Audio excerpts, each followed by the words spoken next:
কিন্তু সব দেবতার সব বিগ্রহে ভগবান বিরাজ করেন। জগন্নাথ জগন্নাথ কালা পাহাড় বলে একজন বিধর্মী ছিলেন। উনি চিন্তা করলেন সনাতন ধর্ম হিন্দু ধর্মের সমস্ত বিগ্রহগুলোকে ভেঙে ফেলবেন। ওই পাথরগুলো কি আছে, ওই পাথরের ঠাকুর কাঠের ঠাকুরেতে কি আছে সব ভেঙে ফেলবেন। কোথাও ভগবান নাই, কোথাও ঈশ্বর নাই। উনি আমাদের সনাতন ধর্মের এক এক করে মন্দির ভেঙে দিতে লাগলেন, ভাঙতে লাগলেন এক এক বিগ্রহ। এই কোথায় ভগবান, এই তো মন্দির ভাঙলাম, এই তো কৃষ্ণ মূর্তি ভেঙে দিলাম, এই তো শিবের মুদ্র ভেঙে দিলাম। কোথায় সনাতন ধর্মের হিন্দু ধর্মের সনাতনীদের সেই ঠাকুর? যাকে দেখে তাকেই ঠাকুর বলে। কাঠকে বলে ঠাকুর, জলকে বলে ঠাকুর, পাথরকে বলে ঠাকুর। ওই ঠাকুর কথা বলে আমি ভেঙে দিচ্ছি। ভাঙতে ভাঙতে দেখবেন শিশুপালের শত অপরাধ ভগবান বলেছিলেন 100টা পাপ আমি ক্ষমা করে দেব। জন্মের পরে শিশুপালের 4টি হাত হয়। শিশুপাল হচ্ছে কৃষ্ণের পিসির ছেলে। 4টি হাত হয়ে জন্মগ্রহণ করলো। সবাই বলছে মর্তলোকের মানুষ হয়ে 4টি হাত, বিভৎস লাগবে না? এই গ্রামে একটা ছেলে যদি 4টি হাত হয়, আরে বাবা গ্রামের মানুষ তাকে দেবতা বলবে ঠিকই, মায়ের কত কষ্ট বলুন তো 4টি হাত যদি ছেলে হয়, কষ্ট না? সব মা তো চায় আমার ছেলে আমার মতন হবে, কেউ তো চায় না যে আমার ছেলে দেবতা হোক, আমার ছেলে সন্ন্যাস হোক, কারণ আমরা মায়াবদ্ধ। সব মাই থাকে আমার ছেলে আমার কাছে কাছে থাকুক, আমার ছেলে আমার সঙ্গে থাকুক, আমার সংসার করুক। কলিযুগের মানুষেরা মায়েরা তো চায় না তাদের সন্তান ভগবান হোক, মহাপুরুষ হোক, দেবতা হয়ে সন্ন্যাসী হয়ে ঘুরে বেড়া। 4টি হাত হয়ে গেল, এই ছেলে কি হবে? তখন চিন্তা করতে লাগলেন। একজন বললেন, এক মুনি বললেন, শোনো, যার স্পর্শে তোমার ছেলের 4টি হাতের 2টি হাত বিলীন হয়ে যাবে, তার হাতেই তোমার ছেলের মৃত্যু হবে। তো 4 হাত শিশুপাল, এদিকে শ্রীকৃষ্ণ এসেছে, 4টি হাত নিয়ে আছে, চিন্তিত। ভগবান শ্রীকৃষ্ণ যেহেতু ভাই হচ্ছে, কাছে গিয়ে যেই স্পর্শ করেছে অমনি শিশুপালের 4টি হাত 2টি হাতে রূপান্তরিত হলো। সঙ্গে সঙ্গে বলল, ওরে এই সব বুঝে গেছি, কারণ মুনি আশীর্বাদ ছিল যে যার স্পর্শে আমার ছেলের 4টি হাতের মধ্যে 2টি হাত লীন হয়ে যাবে, তার হাতে আমার ছেলের মৃত্যু হবে। ওরে আমার নন্দের নন্দন দেবকী নন্দন কৃষ্ণ, ওরে আমার নয়নমণি হৃদয় রত, পিসিমাকে কথা দে তোর হাতে আমার ছেলের মৃত্যু হবে, তবে তুই কথা দে আমার ছেলের শত অপরাধ তুই ক্ষমা করবি। বলে হে গোবিন্দ, তুই আমার শিশুপালে শত অপরাধ ক্ষমা করবি। তাই হবে, তাই হবে। আমি শিশুপালের 100টি পাপ ক্ষমা করে দেব। 100টি মালা কোমরে বেঁধে দিলেন। 100টি মুক্তা দিয়ে একটি মালা করে শিশুপালের কোমরে বেঁধে দিল। মা বলল, রে কোমরে আমি 100টি মুক্তা দিয়ে মালা গেঁথে দিলাম, একটা একটা করে দেখবি যে তোর কতগুলো মালা আছে।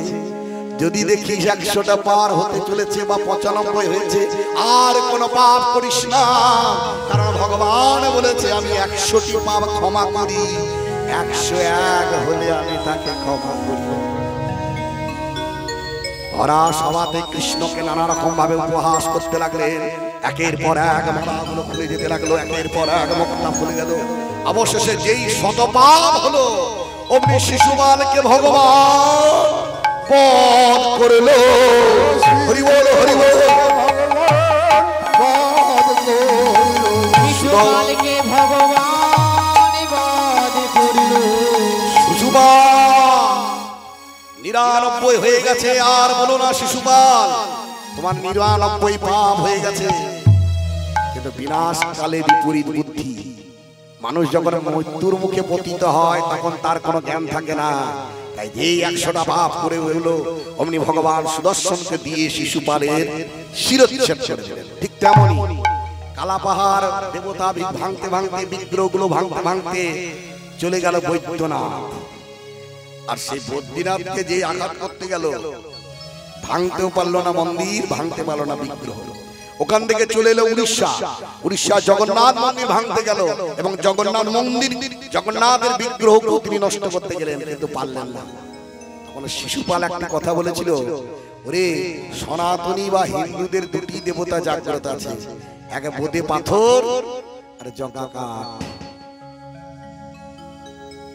কালা পাহাড় বলে দুজনই জেগে আছে, এক হচ্ছে বোদে পাথর মানে বদ্রীনাথ, আর জগা কাঠ মানে জগন্নাথ। তাহলে ভগবানের উপযুক্ত জায়গায় সব জায়গায় সব বিগ্রহে ভগবান বাস করে না, উপযুক্ত ভক্তের দ্বারা যে বিগ্রহ প্রতিষ্ঠিত হয় সেই। যেমন আমাদের এখানে আছে রসিকরাজ, নাকি রসিকরায় কেন? রসিক কৃষ্ণ আর রায়, রায় মানে কি? এখানে রয়াকার অন্ত্যস্ত রায় মানে কিন্তু রাধারানী নয়। রয়াকার অন্ত্যস্ত রায় মানে যিনি প্রেমানন্দ দান করেন, প্রেম এবং আনন্দ যিনি দান করেন, তাই তাকে বলা হয় রায়। যেমন নিত্যানন্দ রায়, গৌরাঙ্গ রায়, রসিক রায়, কারণ ভগবানই আমাদের আনন্দ দেয়। চলুন আমরা বিষয়ে দিকে যাই। গত রজনীতে রাস লীলায় নৃত্য করে বড় ক্লান্ত গৌর হল, তাই ভক্তগণ তাকে শয়ন মন্দিরে শয়নে দিয়েছেন। আর সেই ভক্তরা ভগবান গৌর সুন্দরের সেই শয়ন লীলা দর্শন করছেন। আরে কি মা সতী আছে, সতী আছে গোরাচা, ও হে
হরি বল, হরি বল।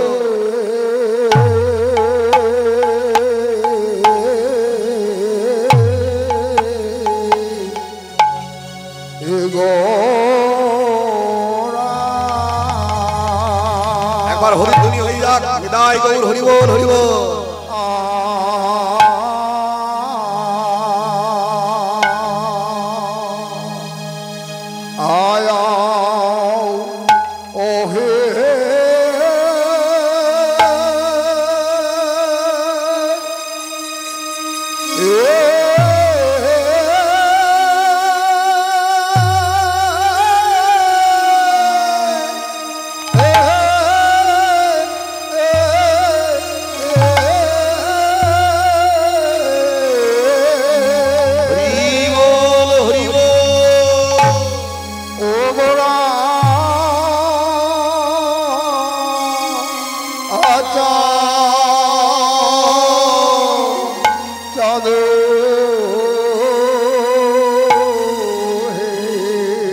আমার শয়ন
শয়ন মন্দির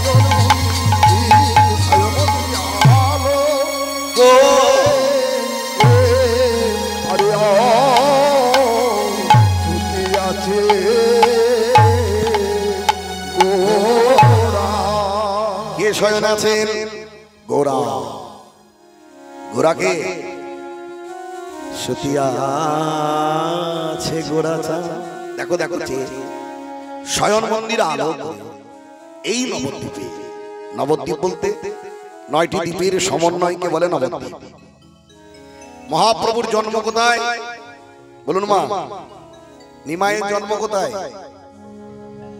হ্যাঁ নিমায়ের জন্মস্থান নবদ্বীপ এবার যদি আপনাকে বলি আপনার জন্মস্থান তাহলে আপনি কি বলবেন বলুন আপনার জন্মস্থান কোথায় কি বলবেন মুর্শিদাবাদ মুর্শিদাবাদ বললেই হয়ে গেল জন্মস্থান হয়ে গেল মুর্শিদাবাদ হ্যাঁ কি বেশ তাহলে আমরা আমরা একটা জিনিস জানি না কিন্তু দীর্ঘদিন ধরে কীর্তন শুনছি কিন্তু এটা শোনেননি আমি মনে করি শুনিনি কারণ আমি দেখেছি আমিও পরপর কীর্তন শুনে আসছি সবাই মহাপ্রভু জন্মস্থান নবদ্বীপ নবদ্বীপ আমার জন্মস্থান মুর্শিদাবাদ মুর্শিদাবাদে কোথায় শুনুন নবদ্বীপ মানে নবদ্বীপ একটা জেলা নদী একটা জেলা জেলা বললে জন্মস্থান নির্ধারণ করা হয় না হ্যাঁ একটা জেলা তাই মহাপ্রভুর শুনুন 9টি দ্বীপের সমন্বয় যেমন কতগুলো ব্লক নিয়ে তো একটা জেলা হয় নাকি কতগুলো গ্রাম নিয়ে একটা অঞ্চল কতগুলো অঞ্চল নিয়ে একটা ব্লক কতগুলো ব্লক নিয়ে একটা জেলা হয় ঠিক তেমন নবদ্বীপ মানে 9টি অঞ্চল নিয়ে হয়েছে সেগুলো কি অন্তদ্বীপ 9টি গুনুন অন্তদ্বীপ সীমন্তদ্বীপ মধ্যদ্বীপ গোদ্রুমদ্বীপ কোলদ্বীপ জন্মদ্বীপ ঋতুদ্বীপ রুদ্রদ্বীপ মদদ্রুমদ্বীপ তাই তো তাহলে এবার মহাপ্রভুর আবির্ভাব কোথা হয় মায়াপুর মানে অন্তদ্বীপে মায়াপুর কিন্তু যে মায়াপুর আজকে আমরা দর্শন করছি ইস্কনের মন্দিরগুলো সে মায়াপুর কিন্তু আজ নয় সেই মায়াপুর যেখানে মহাপ্রভুর আবির্ভাব হয় সেই মায়াপুরটি গঙ্গার গর্ভে বিলীন হয়ে গেছে এবার তাহলে মায়াপুর পেলাম অন্তদ্বীপ এখন মায়াপুর গ্রামটার নাম কি বলুন মহাপ্রভুর যে গ্রামে জন্মগ্রহণ করেছে সেই গ্রামের নাম কি জানেন না জানবেন কি করে এখনো তো ওটা প্রকাশ আসে শুনে নেন গ্রামটির নাম হচ্ছে রামচন্দ্রপুর ঠিক আছে এবার মহাপ্রভুর বাবার বাড়ি কিন্তু নবদ্বীপ নয় পৈতৃক বাড়ি নয় যদি আপনার বাড়ি বীরভূম হয় আপনি এখানে এসেছেন ঘর জামাই হয়ে এই গ্রামটা কি আপনার পৈতৃক গ্রাম হলো আপনার বাসস্থান বর্তমান বাসস্থান ঠিকানা ঠিক তেমনই জগন্নাথ মিশ্র শিক্ষা অধ্যয়নের জন্য বিদ্যা অধ্যয়নের জন্য শিক্ষা লাভের আশে নবদ্বীপ এসেছে যেমন আমরা বিশ্বভারতী যাই নালন্দা যাই তখন গোটা ভারতবর্ষের মধ্যে সব থেকে বড় ইউনিভার্সিটি ছিল নবদ্বীপ নবদ্বীপ জায়গায় নবদ্বীপ ছিল শিক্ষার জায়গা পাণ্ডিত্যের জায়গা তাই নবদ্বীপে সবাই দেশে বিদেশ থেকে এসে নবদ্বীপে পড়াশোনা করে তাহলে জগন্নাথ মিশ্রের আসল বাড়ি কোথায় অবিভক্ত বাংলা তখন বাংলা ভাগ হয় নাই অবিভক্ত বাংলার সিহট্ট জায়গাটা কোথায় সিহট্ট আর সিহট্টের সেই গ্রামের নাম কি দক্ষিণ গ্রাম মুর্শিদাবাদে একটা দক্ষিণ গ্রাম আছে আমাদের ওখানে একটা দক্ষিণ গ্রাম আছে তেমন বাংলাদেশের একটি গ্রামের নাম হচ্ছে দক্ষিণ গ্রাম বুঝা গেল দাদুর নাম কি মানে জগন্নাথ মিশ্রের বাবার নাম উপেন্দ্র মিশ্র মায়ের নাম শোভা দেবী এই জগন্নাথ মিশ্র এখানে এসে বিদ্যা অধ্যয়ন করতে লাগলেন বিদ্যা অধ্যয়ন করতে করতে জগন্নাথ মিশ্রের বিয়ে হলো জগন্নাথ মিশ্রের শ্বশুরবাড়ি কোথায় মানে নিমাইয়ের মামার বাড়ি কোথায়? বেল পাখুরিয়া, মনে থাকবে? বেল পাকুড়িয়া। নিমাইয়ের দাদুর নাম নীলাম্বর চক্রবর্তী, মামার নাম যজ্ঞেশ্বর রত্নগর্ভ, মাসির নাম মনোরমা। হলো। এবার নিমাইয়ের জন্ম কোথায় হলো, কখন হলো?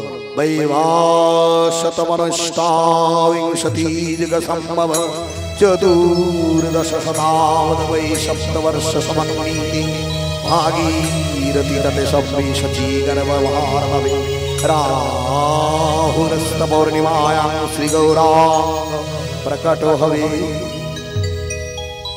এবার সাল মাস বছর সব জেনে নেন মহাপ্রভুর আবির্ভাবে। বৈবস্বত মনুর রাজত্বকাল সপ্তম কলিযুগে, কুমন দিয়ে বৈবস্বত মনুর রাজত্বকালের সপ্তম কলিযুগে 1486 খ্রিস্টাব্দ 18 ফেব্রুয়ারি শনিবার, 1407 শকাব্দ বাংলার 892 সন 23 ফাল্গুন দোল পূর্ণিমার দিন ঠিক অপরাহ্নে সন্ধ্যা আগত এমন সময় শচীগর্ভ সিন্ধু মাঝে উদয় হলো। ফাল্গুন মাস পূর্ণিমা তিথি দোল পূর্ণিমা আর চন্দ্রগ্রহণের সময় শচী সিন্ধু গর্ভ মাঝে উদয় হলো রে, উদয় হলো রে, উদয় হলো রে, উদয় হলো রে, শচী সিন্ধু গর্ভ মাঝে উদয় হলো রে। হরি বল হরি বল, গর্ভ মাঝে উদয় হলো রে, শচী সিন্ধু গর্ভ মাঝে উদয় হলো রে, শচী সিন্ধু গর্ভ মাঝে বৃন্দাবনের চাঁদ আসি, শচী সিন্ধু গর্ভ মাঝে বৃন্দাবনের চাঁদ আসি, শচী সিন্ধু গর্ভ মাঝে বৃন্দাবনের চাঁদ আসি, শচী সিন্ধু গর্ভ মাঝে বৃন্দাবনের চাঁদ আসি, শচী সিন্ধু গর্ভ মাঝে উদয় হলো রে। ব্রজেন্দ্র নন্দন যে শচীসূত হইল সেই বলরাম হইল পিতা। তাহলে ডেট মানে তারিখ পেলাম, মাস পেলাম, তাই তো? জন্ম কোথায় হলো? নিম গাছের তলায়। নিম গাছের তলায় কেন হলো মা? বাড়িতে কি কোনো অন্য কোনো গাছ ছিল না? জাম গাছের তলায় তো হতে পারত, কাঁঠাল গাছের নিচে হতে পারত, ঠিক বলছি? নিম গাছের তলায় হতে গেল কেন? কেন বলো? নিম গাছের তলায় কেন হলো জানেন? বিশ্বরূপের জন্মের পরে নিমাইয়ের দাদার নাম কি? প্রথম সন্তান বিশ্বরূপ। বিশ্বরূপের জন্মের পরে জগন্নাথ মিশ্র এবং শচী দেবী 7টি কন্যা সন্তান হয়, কিন্তু সন্তান ভূমিষ্ঠ হওয়ার সঙ্গে সঙ্গে সে সন্তান মারা যেত। জন্মের পরেই সেই কন্যা সন্তানগুলি মারা যায়। সকলে সিদ্ধান্ত নেয়, ওরে শচী, তোর সন্তান হচ্ছে, ভূমিষ্ঠ হতে হতে মরে যাচ্ছে, জম নিয়ে চলে যাচ্ছে, তুই একটা কাজ কর, এবার তোর আতুর ঘরটা নিম তালাতে কর। কারণ নিম তো তেতো, হয়তো তেতো বলে যমদূত তো সন্তানকে আর কাটতে আসবে না। কারণ আমাদের একটা নিয়ম আছে, শ্মশানে গিয়ে দাহ করার পরে ফিরে আসার পরে আমরা কি করি? বাড়িতে ঢোকার আগে নিম পাতা নিই। কারণ আমাদের একটা চলতি বিশ্বাস আছে, নিম তেতো বলে ভূত প্রেত পালাবে। কিন্তু নিম তলায় হওয়ার কারণ কি জানেন? কারণ নিম কাঠ থেকে হয় জগন্নাথ। প্রেম সে বলে রাধা রানী। যে মাস আষাঢ় মাস, যে বছর আষাঢ় মাস মল মাস হয়, যে বছর আষাঢ় মাস মল মাস হয়, সেই সময় জগন্নাথ, সুভদ্রা এবং বলরামের নতুন আবার কলেবর তৈরি হয়, জানেন তো? আষাঢ় মাস যে মাস মল মাস হবে, সেই মাসে জগন্নাথের আবার নতুন করে তার কলেবর তৈরি হয়। আর তা হয় কোথায়? নিম কাঠ। ভগবান শ্রীকৃষ্ণকে যখন অর্জুন দাহ করলো, দাহ করছিল, তখন ভগবানের দাহ সৎকার হলো না, কিছুটা অংশ থাকলো, স্বপ্নাদেশ হলো, ভগবান স্বপ্ন করে দিলেন, অর্জুন আমার এই দেহ তুমি পোড়াতে পারবে না, তুমি সমুদ্রের জলে ফেলে দাও।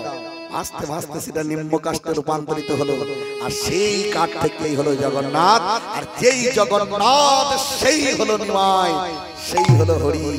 তাই নিমতলাতেই মহাপ্রভুর আতুর ঘর হয়েছিল। তার জন্য দেখুন হিন্দু শাস্ত্রে অনেকে এখনো নিম কাঠ পোড়ায় না। পোড়ায়? নিম কাঠ পোড়ায়? পোড়ায় না, চৌকাঠ করে, জানলা দরজা টরজা করে, কিন্তু পোড়ায় না। এবার এর মধ্যে একটা গভীর তত্ত্ব আছে। নিমাই নাম নিমতলাতে জন্ম হয়েছিল বলে নয়, নিমাই যার মায়া নাই সেই নিমাই। ভগবানের মায়া আছে?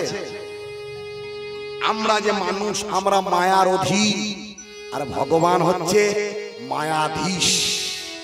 মনুষ্য হচ্ছে মায়াধীন, আর মায়া হচ্ছে ভগবানের অধীন। বুঝা গেল? সেই জন্য ভগবানের মায়া নাই, তাই নাম রাখা হলো নিমাই। আর ভগবানের কোনো মা নাই, তাই রাখা হলো নিমাই। ভগবানের মা বাবা আছে নাকি? ভগবানের মা বাবা আছে? মনুষ্য লীলা করতে এসে মা বাবা হয়েছে। ধরুন একটা ছেলের মা বাবা নাই, একটা ছেলে মা বাবা নাই, একজনকে বললো তুমি আমার মা হবে, বললো হ্যাঁ, তাহলে কি সত্যি সে মা হলো? গর্ভে ধারণ করা মা হলো? হলো না। তাই ভগবান হচ্ছে স্বয়ংভূ, ভগবান নিজে থেকেই সৃষ্ট। ভগবান কোনো অজনী সমুদ্ভব, জনি দিয়ে সমুদ্ভব বা সৃষ্টি হয়নি। তাই ভগবানের কোনো মা নাই, তাই তার নাম নিমাই। বোঝা গেল? সুন্দর হলো। এবার তার নাম যে গোরাচাঁদ, একটা নাম নিমাই আর এক নাম বিশ্বম্বর। বিশ্বম্বর নাম কে রেখেছিল? দাদু নীলাম্বর চক্রবর্তী। বিশ্বম্বর নাম কেন? বিশ্বকে রক্ষা করবে, বিশ্ববাসীকে রক্ষা করবে এবং পালন করবে, তাই তার নাম রাখা হলো বিশ্বম্বর। আর তার মেসমশাই নাম রাখলেন গোরাচাঁদ। গোরাচাঁদ, গোরা কেন নাম রাখলো? কারণ অন্তঃকৃষ্ণ বহির গৌর, রাধা কৃষ্ণ মিলিত তনু হলো গোরা। গোবিন্দের গো দক্ষিণ অঙ্গ আর রাধা রানীর রা বাম অঙ্গ, দুই অঙ্গ একীভূত হলো। কেন? শ্রী রাধা প্রণয় মহিমা মহিমা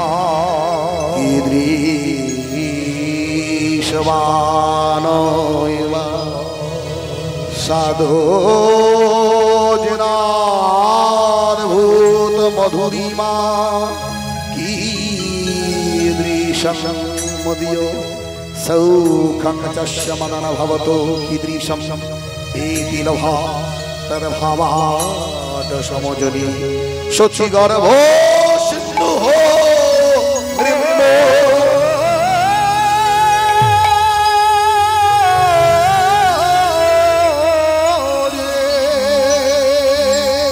রাধা কৃষ্ণ মিলিত তনু গোরা, তাই গোবিন্দের গোরাধারা। শ্রীরাধার এই প্রেম মহিমা কি?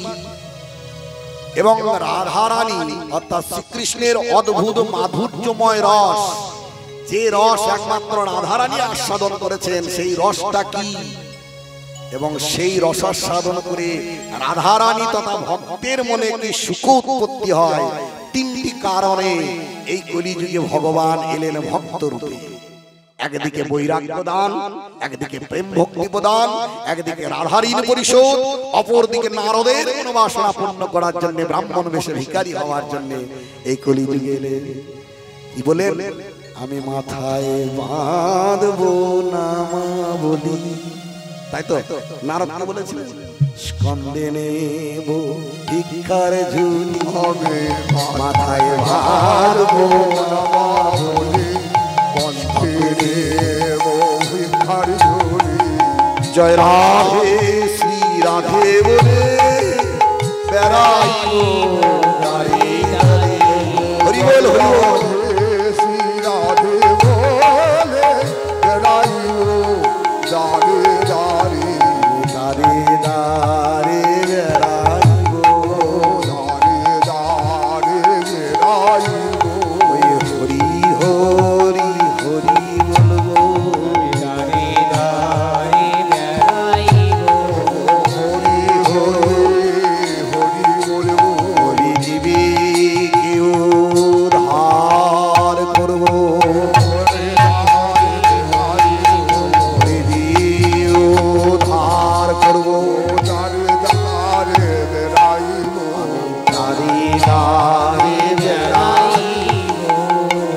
আমি জগৎকে জাগাইব, কলির মানুষকে উদ্ধার করব। তাই শ্রুতি আছে গোরাচাঁদ সজন মন্দিরে, শ্রুতি আছে গোরা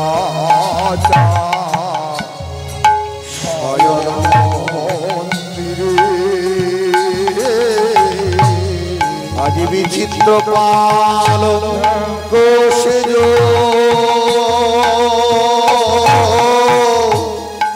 অতি মনোহরে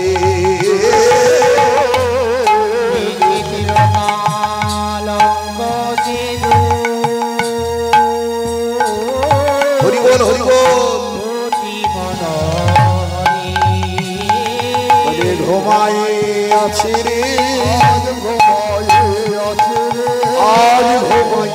আছে রে ওই বিচিত্র পালঙ্ক করে বিচিত্র পালঙ্ক সারা নিশির আসে জেগে সারা নিশির আসে জেগে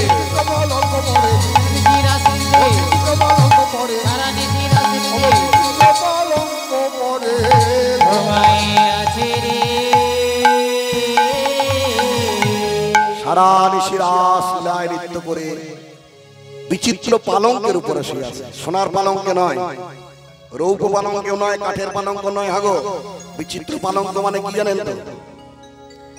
বিচিত্র পালঙ্ক মানে হচ্ছে হৃদয় পালঙ্ক। এই পালঙ্কটা তো বিচিত্রই বটে। হৃদয় দেখা যায় নাকি? হ্যাঁ, দর্শন হয়। মন দেখেছেন কেউ? মন দেখেছেন নাকি? হৃদয় দেখেছেন? হৃদয় দেখা যায় না। ঠিক তার জন্য এই পালঙ্কে গৌরাঙ্গ সুন্দর শয়নে আছে। তার পালঙ্কের পায়া কটা? চারটি পায়া। চারটি পায়া তো কি কি? ধর্ম, অর্থ, কাম, মোক্ষ।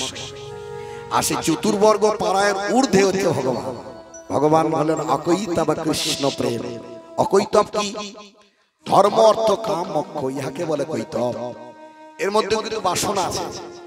আপনি যদি ধর্মকে চান সেটা তো বাসনা, অর্থ সেটাও বাসনা, কাম কামনা সেটা বাসনা, আবার মুক্তি যদি চান তাও বাসনা।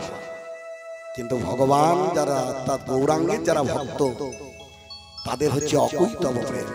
মানে যেখানে কোনো কামনা বাসনা নেই, শুধু ভজনের জন্য কৃষ্ণকে ভালোবাসা। আগো কৃষ্ণ প্রেম কি না? কৃষ্ণকে আনন্দ দেওয়ার জন্য, সুখী করার জন্য কৃষ্ণের প্রতি যে নিবেদন বলিদান, কৃষ্ণের প্রতি যে ত্যাগ, সেটাই হচ্ছে প্রেম।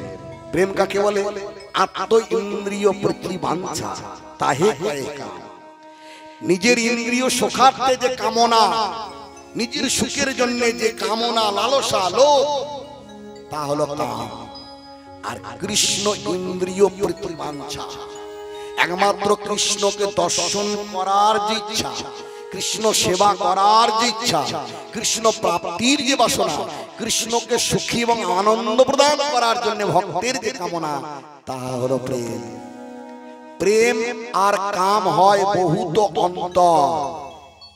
কাম অন্ধতম, প্রেম উজ্জ্বল ভাস্কর। কাম হচ্ছে অন্ধকার।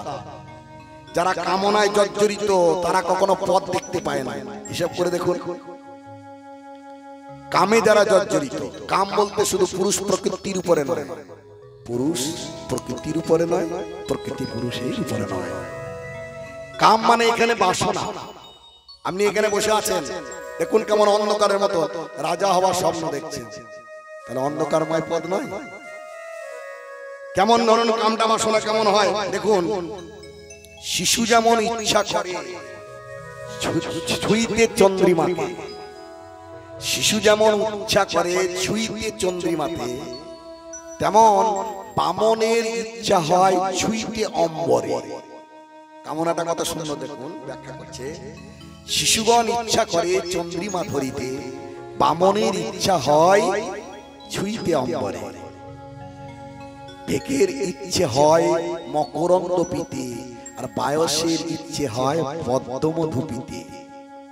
বৃদ্ধার ইচ্ছে হয় হইতে যুবতী, আর রাখালের ইচ্ছা হয় হইতে নরপতি।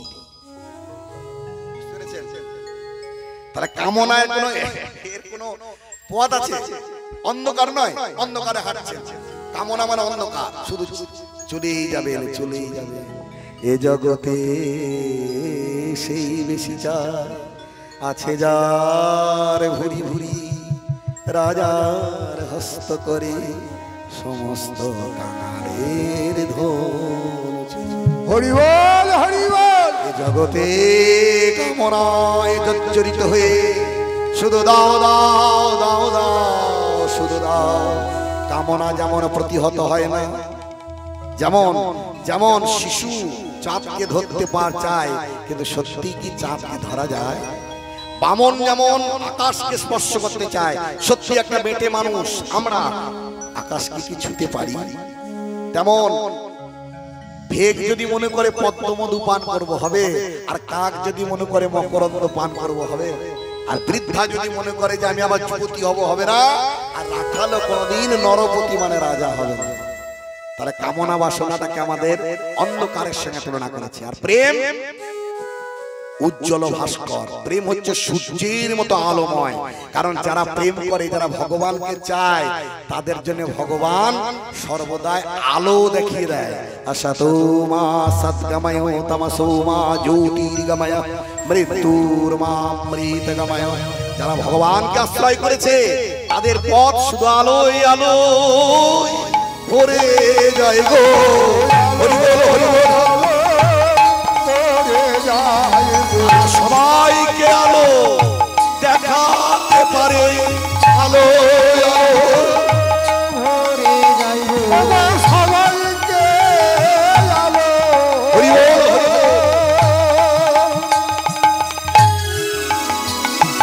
দেখাতে পারে, আলো আলো ভরে যায়। তুমি যদি অমাবস্যাকে প্রার্থনা করো তুমি অন্ধকার। তুমি যদি মনে করো আমি অমাবস্যা ভালোবাসি তাহলে তোমাকে অন্ধকারে থাকতে হবে। তুমি যদি মনে করো আমি পূর্ণিমাকে ভালোবাসি তাহলে তুমি আলোয় আলোকিত হবে। আজ নরেন্দ্রনাথ কোন পথে গিয়েছিল? জ্যোতির্গময়, জ্যোতি প্রাপ্তির জন্য যখন নরেন্দ্রনাথ গেলেন, রামকৃষ্ণ পরমহংসদেবের স্পর্শে নরেন্দ্রনাথ হয়ে হল বিবেকানন্দ।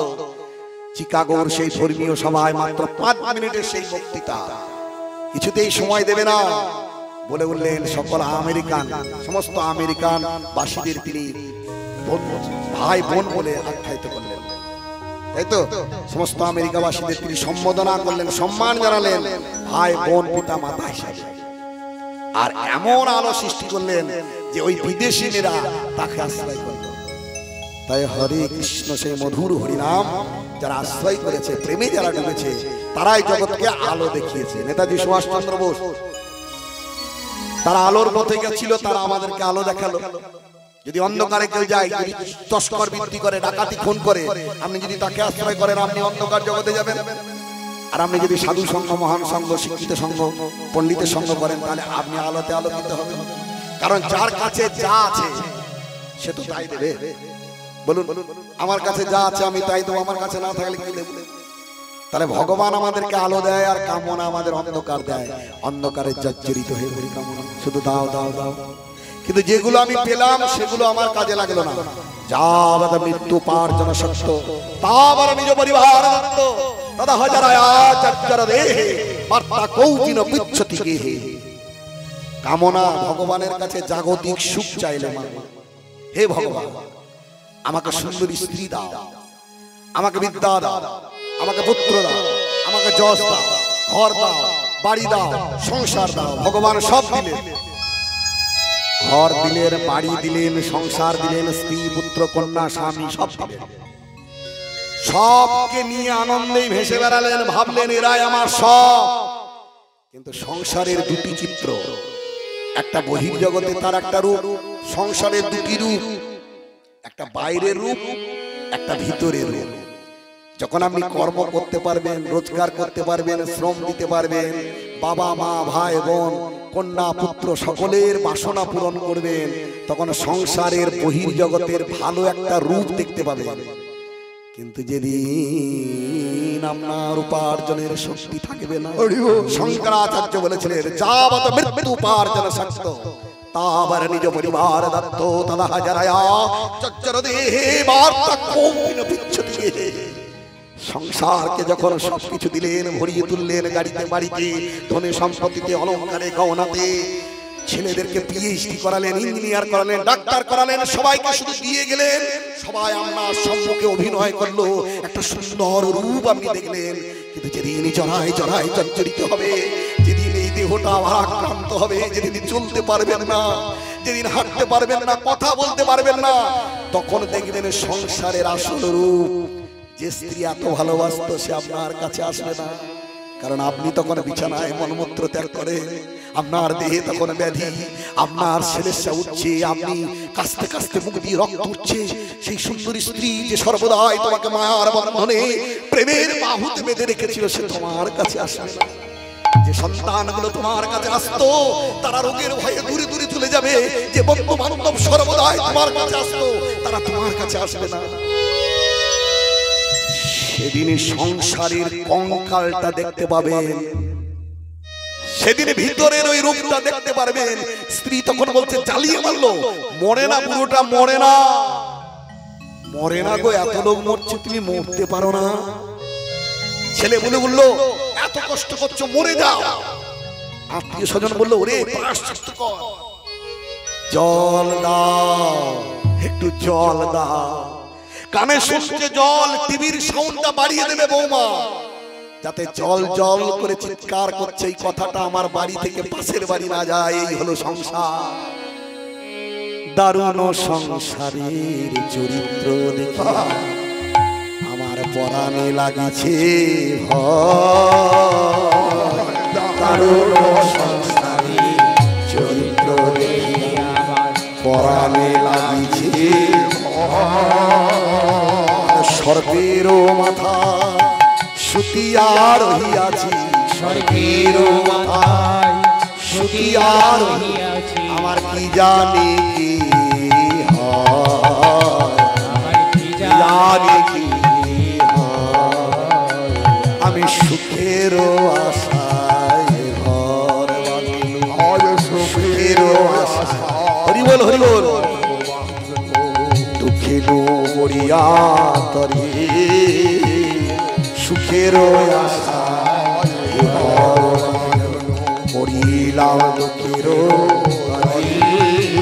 যেমন জনন্তয়ানল দেখিয়া পতঙ্গ, জনন্তয়ানল দেখিয়া পতঙ্গ মিজিয়া জলে পুলে মরে,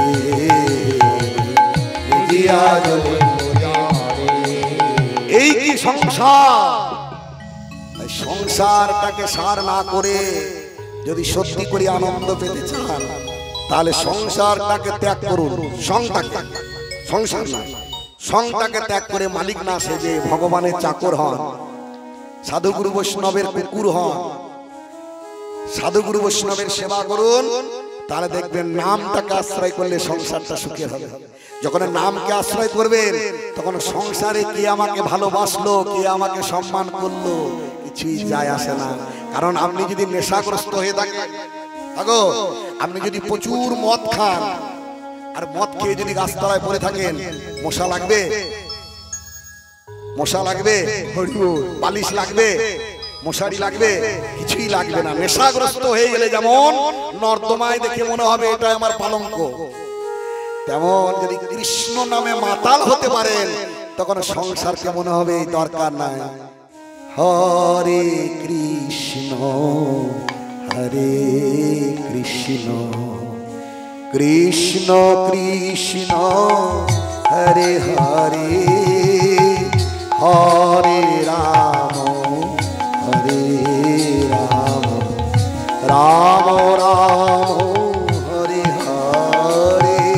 সবাই মিলে হরে কৃষ্ণ হরে কৃষ্ণ কৃষ্ণ কৃষ্ণ হরে হরে, হরে রাম হরি বল হরি বল হরি বল, রাম রাম হরে হরে, হরে কৃষ্ণ হরে কৃষ্ণ কৃষ্ণ কৃষ্ণ হরে হরে, হরে রাম হরে রাম, রাম রাম হরে হরে।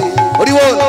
হরে কৃষ্ণ হরে কৃষ্ণ কৃষ্ণ তাই গৌর হরি বল। হরে হরে, হরে রাম হরে রাম, রাম রাম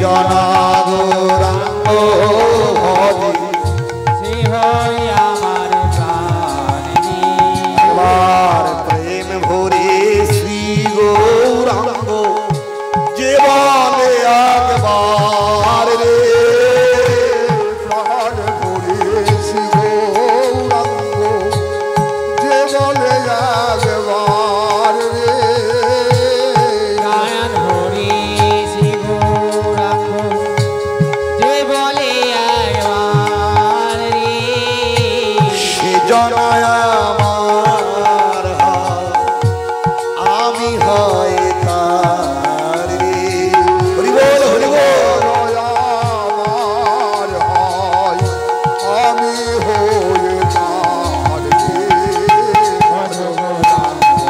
হরি বল হরি বল গৌরাঙ্গীর নাম নিয়ে জনা গৌরাঙ্গ ভজে সে হয় আমার প্রাণ রে।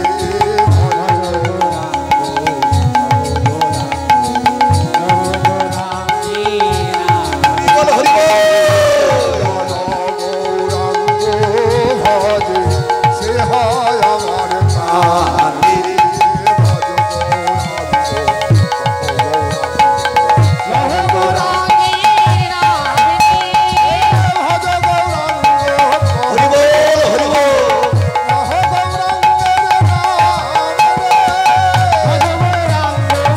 হরি বল হরি বল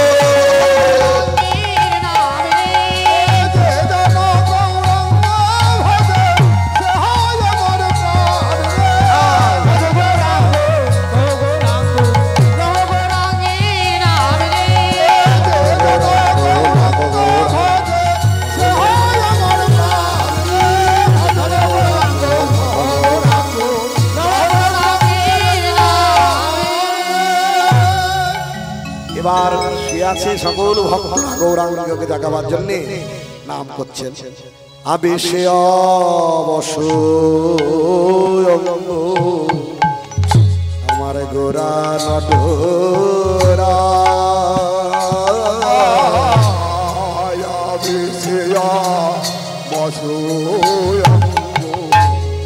গোরা নটরা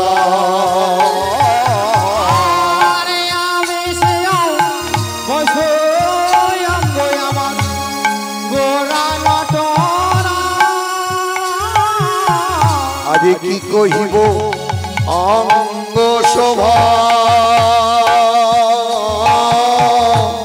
কাহনে না কহিল অঙ্গ শোভা কহনে না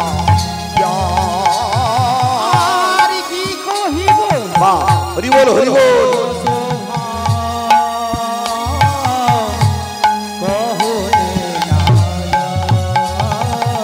কহনে না যাইব কহনে না যাইব কহনে না যাইব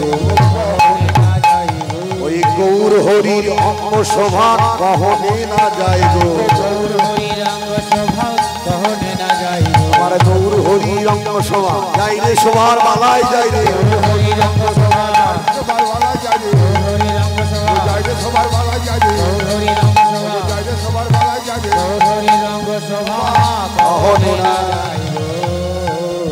আবেশে অবসং ভাবে বিভোর হয়ে গৌরাঙ্গ অবশ মানে কি জড়ব এত নিত্য গানে মশগুল ছিলেন কারণ পাপীদেরকে বেশি দেখবেন কি গো মাস্টারমশাই কেউ আছেন এখানে কেউ শিক্ষক আছেন শিক্ষক টিউশনি মাস্টার হলো আছেন হাগো তুমি মাস্টারমশাই থেকে থাকেন বা আপনারা সবাই জানেন ভালো ছাত্রদের পিছনে বেশি সময় দিতে হয় না খারাপদের উপর সময় দিতে হয় ভালো মেধাবী ছাত্রদের প্রতি শিক্ষককে বেশি শ্রম দিতে হয়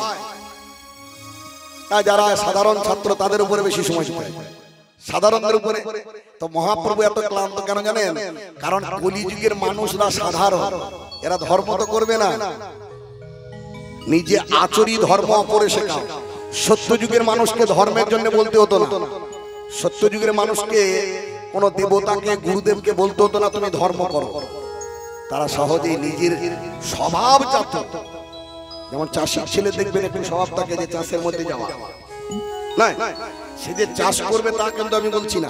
চাষির ছেলে সবাই চায় এরা অন্নদাতা, অন্নদাতাদের যারা সন্তান তারা বিশ্ববিখ্যাত হোক, ওয়ার্ল্ড ফেমাস হোক। কিন্তু যেহেতু তাদের স্বভাবজাত, যে দেখবেন একটু চাষের প্রতি আসক্ত থাকবে, এবং চাষটা কিন্তু গ্রহীত কর্ম নয়। আপনার মা রান্না করে আপনার মুখে তুলে দিচ্ছে, মা আমার রাঁধুনি, একবার নিকৃষ্ট কর্ম। বা অমুক জনের কাছে আপনি রান্না করে দিয়ে দেখা যায় রান্না করা কি করে, আমি রান্না করছি। আরে ছিচি করছিস, ও যদি রান্না করে না দেয় তো তুই বাঁচবি কি করে? তাই চাষটাও কিন্তু খারাপ কাজ নয়। চাষি যদি চাষ না করে টাকা খাবি? চাষি যদি চাষ না করে, চাষটাকে যদি আমি খারাপ চোখে দেখি, কি করে চাষি চাষ করে। কিন্তু ওই চাষিটা যদি চাষ ছেড়ে দেবে, সেদিন কি হবে? যে রান্না করছে মা আমাকে হাউস ওয়াইফ রান্না টান্না করে, সেদিন যদি মা রান্নাটা না করে তোমাকে তুলে দিত, আজকে ওই ভুরু কুচকিয়ে নাক কুচকিয়ে বলতে পারতেন আমার মা হাউস ওয়াইফ। ঠিক তেমন রান্না করাটা, চাষ করাটা কোনো কর্মটাই ছোট নয়, তাই তো? কোনো কর্ম কি ছোট? কর্ম কখনো ছোট হয় না। প্রত্যেকটা কর্মের মধ্যে একটা শ্রেষ্ঠত্ব আছে, চাষের মধ্যেও তো শ্রেষ্ঠ আছে। সৃষ্টির একটা আনন্দ স্রষ্টা, সেই সৃষ্টি কার্যে আনন্দ, সেখানে ভগবান বর্তমান, কারণ কর্মই হচ্ছে ধর্ম। তাই গোরাচাঁদ শয়নে আছেন, শয়ন মন্দির আলো করে সবাই আমরা নাম করছি, নামে বসে বলছি। তো গৌরাঙ্গ সুন্দরের সেই রূপ এত শোভাবর্ধিত হলো, সেই রূপ অবশ হয়ে গেছে, সারাদিন পরিশ্রম করেছে। বিষয়টা ছিল কি, ভালো ছাত্রের জন্য মাস্টারকে বা শিক্ষককে অত শ্রম দিতে হয় না, খারাপদের জন্য হয়। সত্য যুগের মানুষকে বলতে হতো না ধর্ম করতে, ত্রেতা যুগের মানুষকে বলতে হতো না ধর্ম করতে, দাপর যুগের মানুষকে বলতে হতো না রাধা গোবিন্দের সেবা করতে বা কৃষ্ণ সেবা বা রাধা সেবা করতে। দুর্ভাগ্য, আজকে এত হরি সংকীর্তন হচ্ছে, এত সৎসঙ্গ হচ্ছে, এত স্বামীজি, এত মহারাজ, এত আশ্রম হচ্ছে, কেন? এত মহাপুরুষ কেন আমাদের এখানে আসে? কারণ আমরা হচ্ছি সব খারাপ ছাত্র, পড়াশোনা করার মন নাই, টুকলি করে পাস করে দেবো এরকম ধান্দা। আর বারে বারে যদি করোনা আসে তো বাস পিএইচডি তাড়াতাড়ি হয়ে যাবে। দু চারবার যদি করোনা আবার ঘুরে আসে না, সব থেকে বেশি লাভ তাদের হবে জানেন তো, যারা পড়াশোনা করে। আমি স্কলারশিপ পেয়েছি, কিছুই করতে হয়নি, অনলাইনে মেরে দিয়েছি। ঠিক অনলাইনে মেরে দেওয়ার মতো আমাদের এখানে ভক্ত মানে ভগবান খুব দয়ালু, তো দেখছি এই ছেলেগুলো পড়াশোনা করবে না, এদেরকে সাজেশন দিতে হবে। আগেকার দিনে যারা এখানে আছেন, আমার যারা দাদারা আছেন, আগেকার দিনে সাজেশন বলে কিছু ছিল না, গোটা বইটাকে পড়তে হতো, যেখান থেকে প্রশ্ন করতো সেখানে। আর এখন যেখান থেকে প্রশ্নপত্র হচ্ছে সেখানে এমন যোগাযোগ কোচিং সেন্টার, এইগুলোই আসবে তো ওইগুলোই আসবে। তাহলে আপনি ইতিহাস পড়ছেন, ইতিহাসে কে আসবে? শেরশাহ, শিবাজি, শাসন ব্যবস্থা পড়ে নিলেন, বাস, আর আপনার ইতিহাস জানা হয়ে গেল। এবার যখন আপনি মাস্টারি করতে যাচ্ছেন, ছাত্র যখন বলছে এইগুলো হোমওয়ার্ক হোমওয়ার্ক, তখন শুধু হোমওয়ার্ক, ক্লাস ওয়ার্ক নাই। ক্লাস ওয়ার্কে খাতা দেখুন না,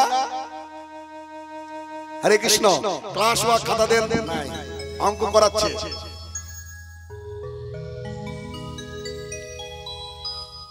তাই ঠিক তেমনই এই কলিযুগে মহাপ্রভু দেখলেন এরা পড়তে পারবে না, সাজেশন করতে হবে। তাই সাজেশনটা কি নিয়ে এলো? কত সুন্দর ব্যাখ্যা করছে দেখুন মন দিয়ে। 4 বেদ, 14 শাস্ত্র, 18 পুরাণ তন্ত্র, গীতাদি মন্থন করিয়া হরে হরি নাম মহানাম সংকীর্তন।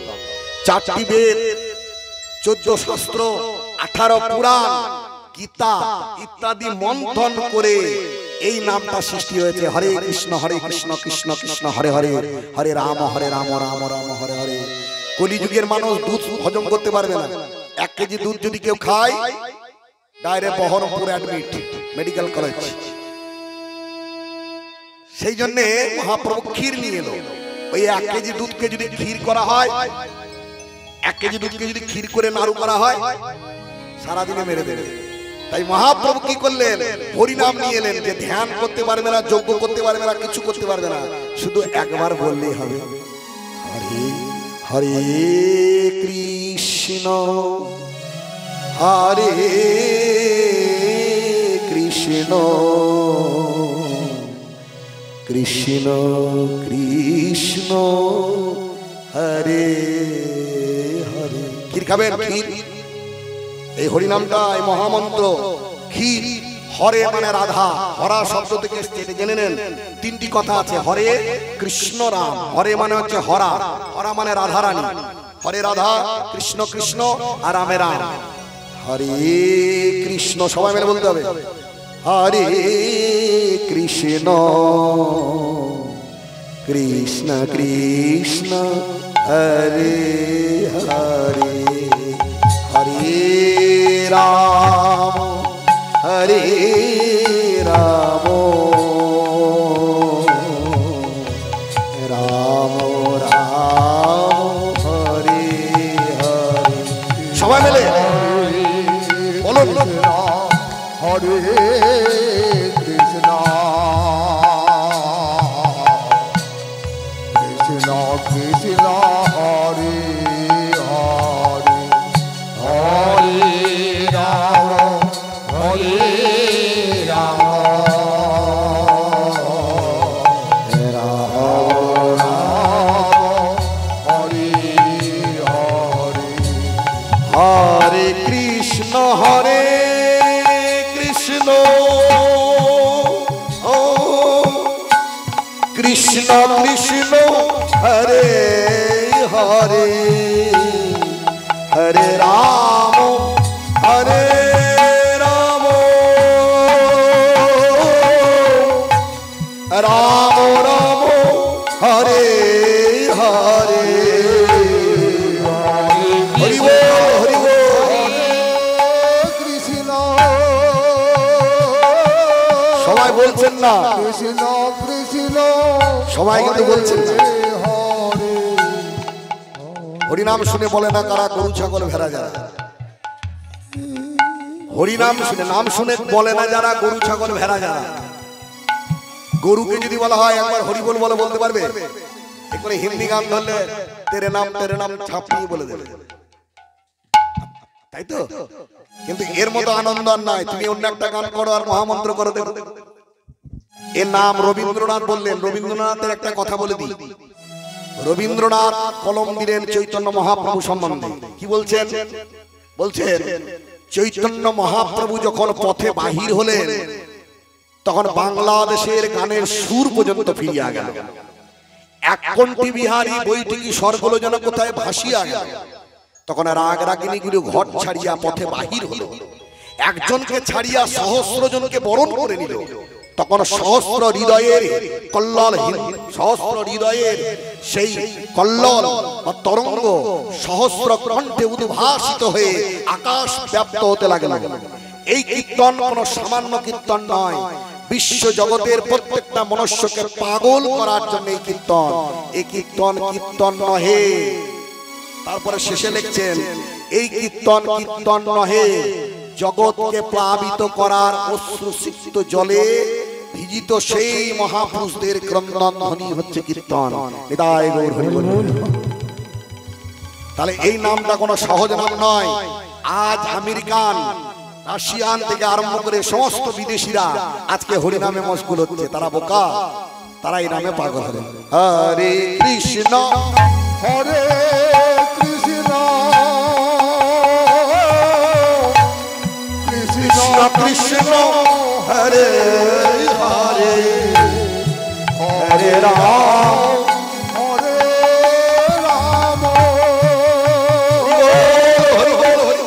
রাম রাম হরে হরে।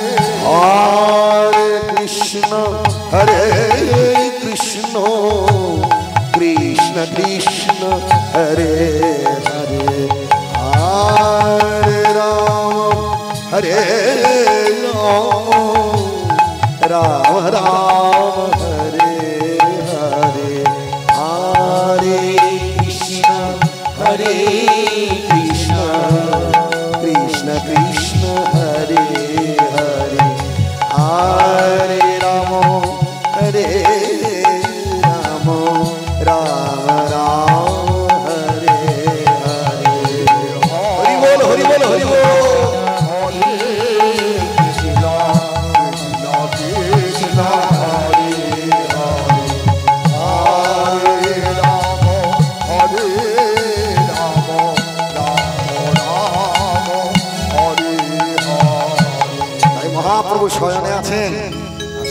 ভজ রাধা কৃষ্ণ গোপাল কৃষ্ণ কৃষ্ণ কৃষ্ণ বল মুখে মন ভজ রাধা কৃষ্ণ গোপাল কৃষ্ণ কৃষ্ণ কৃষ্ণ বল মুখে মন হরি বল হরি বল গোপাল কৃষ্ণ কৃষ্ণ কৃষ্ণ বল মুখে মন নামে মুখ ভরে যায় অভাব মিটায়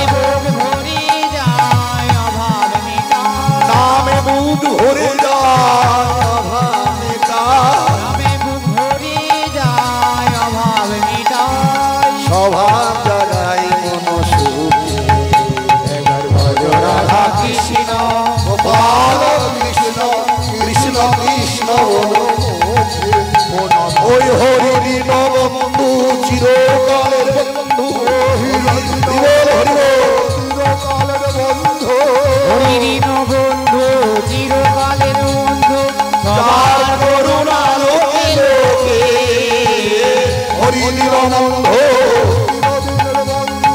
সবার করুণা লোকে লোকে রাধা কৃষ্ণ গোপাল কৃষ্ণ কৃষ্ণ কৃষ্ণ বল মুখে ভজ রাধা কৃষ্ণ গোপাল কৃষ্ণ কৃষ্ণ কৃষ্ণ বল মুখে মন সেই লীলাময় হরি এলেন পুরী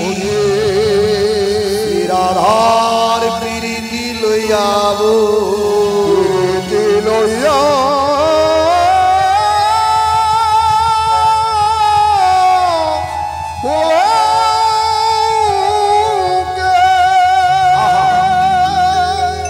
সেই গোবিন্দ এলেন শ্রীরাধার প্রীতি অর্থাৎ বললাম প্রথমেই রাধার প্রণয় মহিমা কি কৃষ্ণের অদ্ভুত মাধুর্যময় রস যা রাধারানী আস্বাদন করেছে সেটা কি এবং সে আস্বাদন করে রাধার মনে কি সুখোৎপত্তি হয়েছে তা জানার জন্য ভক্তরূপে আবির্ভূত হলেন চৈতন্যদেব। এবার তিনি শয়নে আছেন নাম বিতরণ করে মেঘের বিজুরি কিবা ছানিয়া যত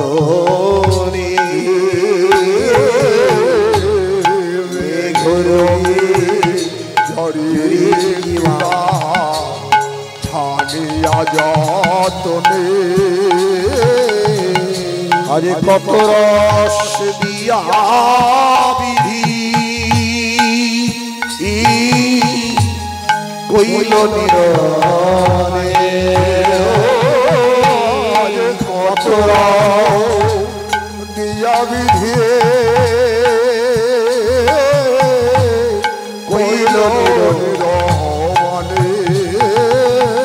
নিরমান করেছে নিরমান করেছে ওই কত রস সুধা দিয়ে নিরমান করেছে কত রস সুধা দিয়ে নিরমান করেছে কত রস সুধা দিয়ে নিরমান করেছে কত রস সুধা দিয়ে নিরমান করেছে কত রস সুধা দিয়ে জগৎকে দেখাবার লাগে কত রস সুধা দিয়ে জগৎকে দেখাবার লাগে কত রস সুধা দিয়ে জগৎকে দেখাবার লাগে কত রস সুধা দিয়ে জগৎকে দেখাবার লাগে কত রস সুধা দিয়ে নিরমান করেছে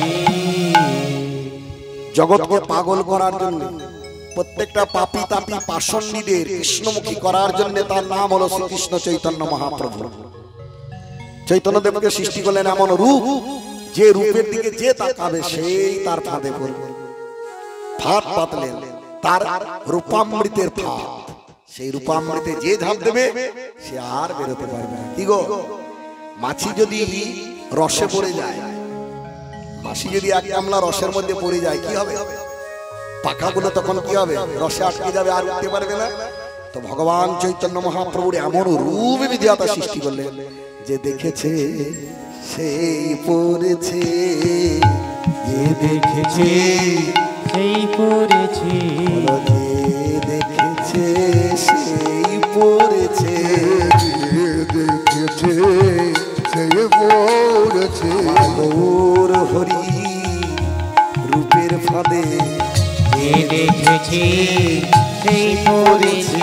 আর গৌর হরে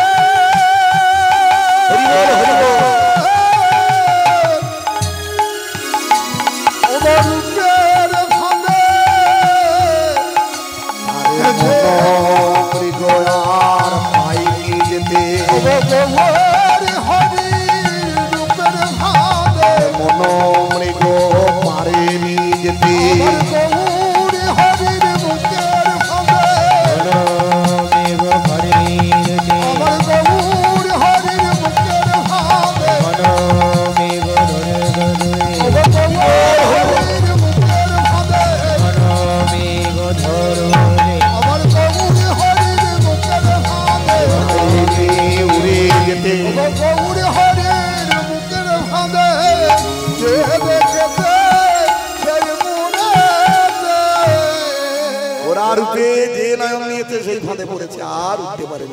অতি মনোহর সেজ বিচিত্রবাদী বাসুদেব কহে বাসুদেব ঘোষ কহে মনের হরিষে।